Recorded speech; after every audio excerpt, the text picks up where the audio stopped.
24-year-old Abigail White, and 22-year-old Bradley Lewis, had 3 children and lived in Kingswood, a town in south of England.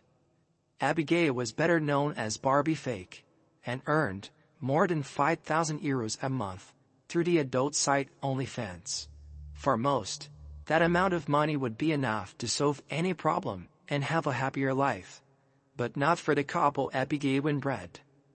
According to friends and family close to the two, the relationship was very peaceful in the beginning, but as time went by, it became increasingly troubled. It is said that in recent months their relationship has deteriorated even more, and the two began to have constant and increasingly violent fights. The reasons for these fights were varied, but according to people close to them, the main ones were due to consumption of narcotics and alcohol by the two, and the alleged infidelity on part of Brad. Many who were part of the couple's social cycle stated that their relationship was extremely toxic, and that Abigail was super controlling, and suspected that Bradley was unfaithful. However, the ones who followed the couple on social media believed that they were happy, and didn't imagine the turmoil they were experiencing. In early 2022, the relationship took another blow, after Abigail, who was pregnant with their 4th child, lost a baby. With that, tension between them rose, and Bradley decided to spend some time at his mother's house. Despite being temporarily separated, they saw each other every day and even went out together to meet friends. On March 25, 2022, they had a get-together at the Horseshoe Pub in Downend. A guy named Alfie Pike, who was a friend of the couple, picked them up at home so they could go to the pub together, and according to him, Abigail and Bradley were already fighting before they even got in the car. Inside the pub, the couple consumed a lot of alcohol and also used a number of narcotics that Abigail herself had taken. At some point in the night, Abigail decided she wanted to leave and went to get Bradley, but he still had 2 full glasses of beer and said that first he would finish drinking and then they could leave. Abigail didn't like this answer at all, and already very upset and enraged, she knocked over Bradley's and Alfie's glasses and said, "Now you have nothing left." Soon after, an employee who worked at the pub approached him and asked what was going on. The couple ignored his employee, and very heated they started to argue and then got into a physical fight in front of everyone. Because of this, the two were expelled from the pub, and Alfie offered to take them back home. As they drove home in their friend's car, the couple continued a heated argument. When they arrived in front of the house, around 7:45 p.m., Abigail got out, while Bradley said to Alfie that as soon as he got inside, he'd be done. Alfie asked him what he meant by that, and Bradley just repeated it. After that, Bradley got out, and Alfie left. Less than 10 minutes later, at 7:54 p.m., Bradley caught Alfie, saying that things were much worse than he thought. Around 8:15 p.m., a neighbor of the couple named Laura Condi heard terrifying screams coming from their home. She then left and went to see what was going on, and saw Abigail screaming in the backyard that Bradley couldn't breathe, as if she was asking for help. Laura went to the couple's house to try to help with whatever it was, and as soon as she entered, she saw Bradley lying on the kitchen floor, very injured. Frightened, she immediately called England's emergency number 999 and asked for an ambulance. While paramedics were on their way, Laura was instructed by the dispatcher to administer first aid to Bradley. They told her to go press the wound he had on his body and check his breathing. Meanwhile, Abigail was hysterical, pacing and talking gibberish. The attendant also asked Laura to ask Abigail what had happened, so that he could pass on the information to the team that was going to the location, so that they could provide a more effective service. When questioned by Laura, Abigail said that she and Bradley had an argument, and out of nowhere, he grabbed the bladed weapon and hurt himself in the chest. A few minutes later, help arrived, and they took Bradley to the nearest hospital. Due to the seriousness of the fact, the police were called, and when they analyzed the scene, they suspected Abigail's version.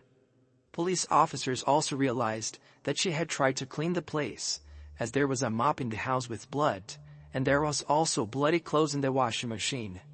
This indicated that Abigail was concerned with first trying to clean the place and change her clothes, and only then asking for help. The knife that was supposedly used by Bradley, which was a kitchen knife about 10 centimeters long, was found in the hallway of the house, which for the police didn't make sense. Despite suspecting Abigail, the police didn't know for sure what had actually happened there. So until a thorough investigation was carried out, the woman could not be accused of anything in the first place. In the morning of the next day, Bradley Lewis couldn't resist his injuries and ended up passing away.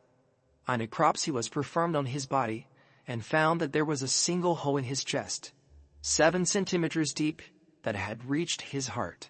With Bradley's passing, the investigation shifted from homicide to a much more serious crime, and with that, Abigail was called in to provide clarification. In testimony, the young woman said that when they got home, the two began to argue, and at a certain point, Bradley mentioned that he would hurt himself with the bladed weapon that was on the kitchen counter. She then took that bladed weapon first and ran out with the intention of throwing it out of the house and thus preventing him from getting hurt. However, before she could do so, Bradley would have caught up with her in the hallway, where he grabbed her hand that was holding the bladed weapon and put it towards his chest. At that moment, she saw that these had caused Bradley a major injury and ended up panicking, running out of the house and calling for help. She also assured the police that she had not hurt her partner. According to the police, during the entire statement that Abigail gave, she did not show any kind of emotion, which they found very strange, as she had just lost her partner. On March 28, 2022, after the police carried out a brief investigation and found numerous inconsistencies in Abigail's version, she was arrested, accused of the crime, and of having given a false statement. During the entire period in which she was imprisoned, Abigail claimed her innocence, saying that Bradley was solely responsible for what had happened to him.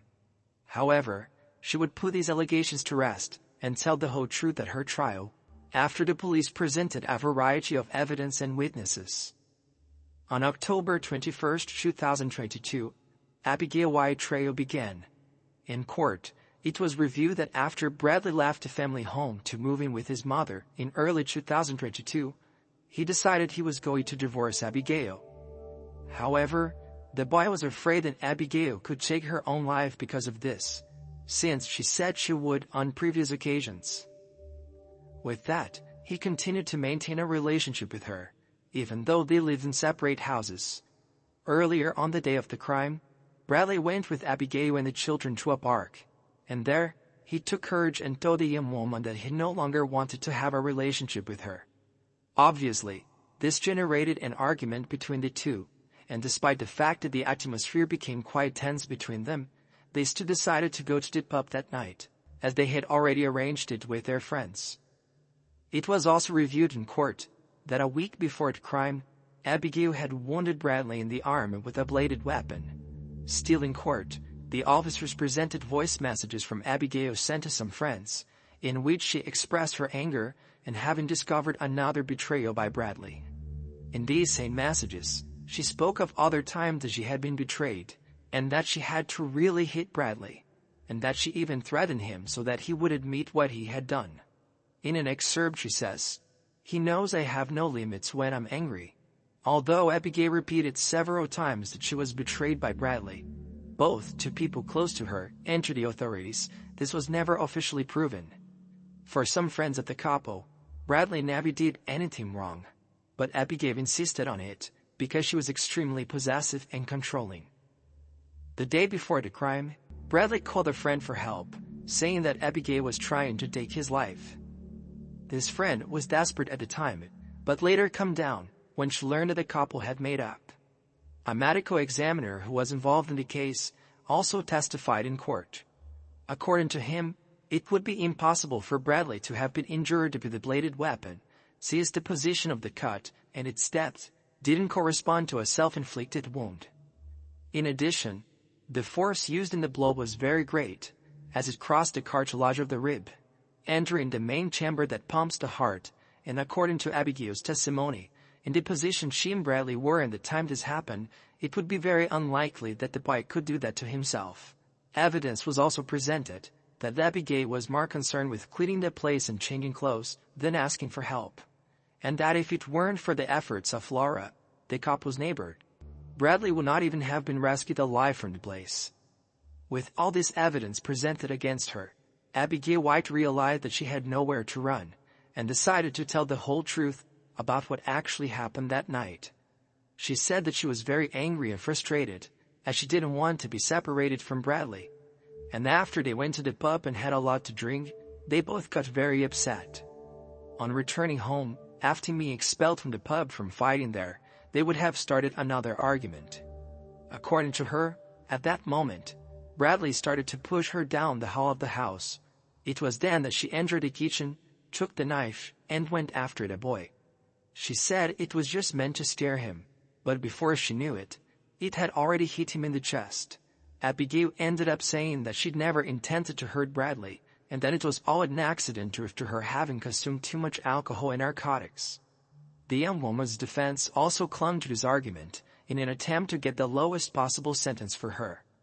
A clinical psychologist who evaluated Abigail while she was in the police custody told the court that the young woman was enormously difficult controlling her anger, and it is a part of her brain shuts down and she no longer thinks about what she's doing.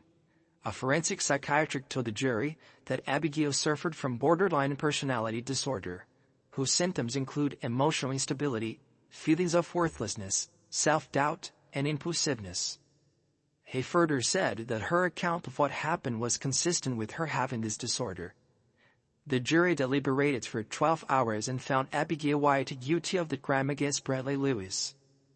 She received a life sentence with the possibility of parole, only after serving 18 years of her sentence. Even after Abigail's conviction, Bradley's parents said they still didn't feel justice was done, as in their opinion, she deserved a much greater punishment. They also said they felt anger for Abigail and sadness for her and Bradley's children, who will now be without their father as well as their mother. Family and friends mourn what happened to Bradley.